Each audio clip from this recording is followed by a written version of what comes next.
Yes, yes, yes, yes, Kenyans. Tamu sana. I say tamu sana.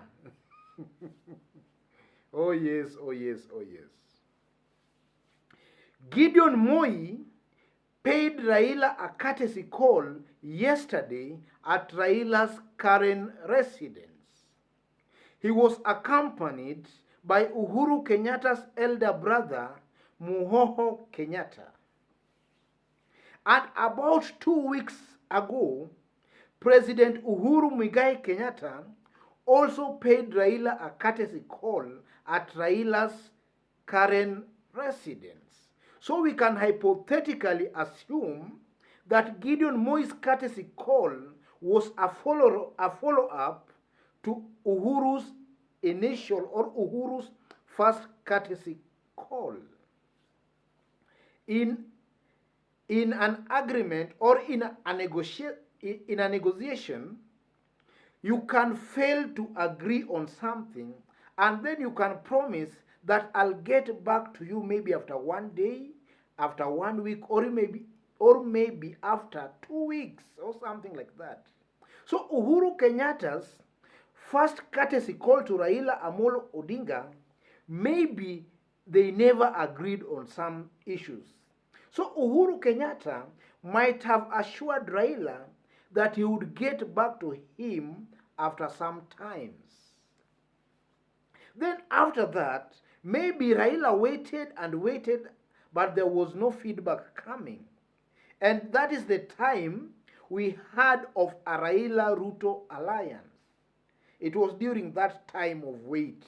And that was a clever strategy maybe by Raila to hasten the feedback from the other side of Uhuru Kenyatta. And we saw that in 2013 when Uhuru and Ruto were negotiating about a power pact in 2013.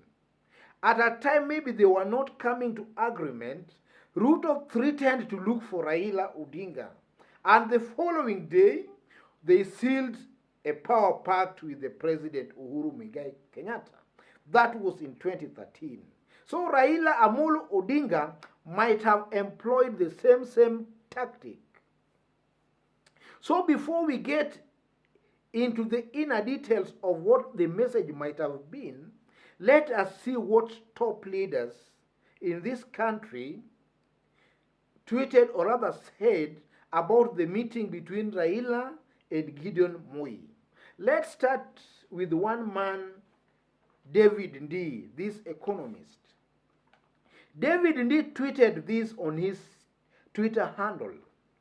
Kenyans should not be surprised should ODM leader Raila Odinga and Baringo Senator Gideon Moi end up in the same camp in the run-up to the 2022 elections. The two might be working together after Moi realized that his alliance Serelak is headed nowhere. Muhoho might end up as Prime Minister should BBI sell through. I think on Muhoho, he might have went overboard a bit. Maybe he meant Uhuru Kenyatta anyway. That is David Ndii, this economist, after the meeting between Raila and Gideon Moi. And then there is one person we all know in the name of Murathe. Yesterday, after that meeting between Raila and Gideon Moi, Murathe was hosted by KTN. And he made it very clear that the meeting between Gideon Moi and Raila Odinga just confirmed what he was saying after all. And we know what Murathe has been saying. About 2 weeks ago, Murathe hinted that One Kenya Alliance might after all be forced to work with Raila Amolo Odinga. So during that show on Tuesday, that is yesterday, Murathe was trying to insinuate that maybe we are seeing the actualization of another alliance or a realliance. That's what Murathe was trying to insinuate. That's David Murathe. Then there is this Kabando Wakabando former Mukurweini member of parliament. Mukurweini member of parliament had issues of why Gideon Moi was the only person who shared the photos and not Raila Amolo Odinga. Because we know that the photos were only shared by one Gideon Moi through his Facebook account, and Raila never shared any photos. So Mukabando had issues with that. Then on the same day, Jim Nambaru, former Nairobi gubernatorial aspirant and former Nairobi Stock Exchange boss, also endorsed Raila as the person best suited to be president after Uhuru Muigai Kenyatta. On the same note, Kivuta Kibwana on the same day met ODM leaders in Makueni and they discussed politics. That is on the same day. Then interestingly, there is also this man called Kabogo.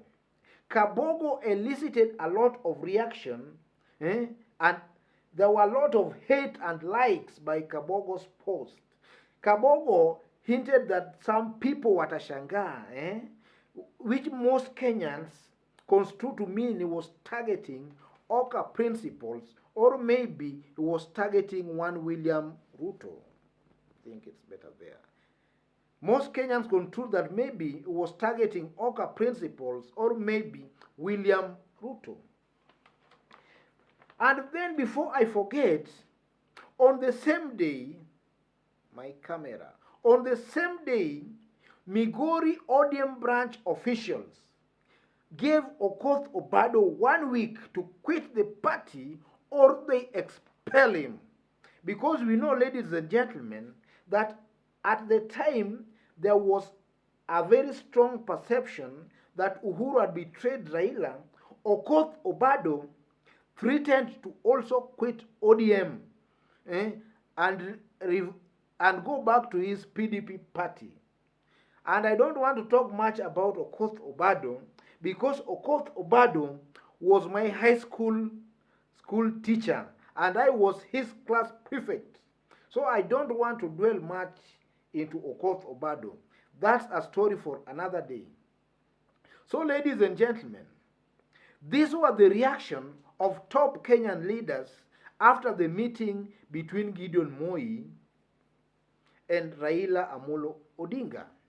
And from these kind of reactions, you can clearly see that everybody is in agreement that what the message most likely was a political message.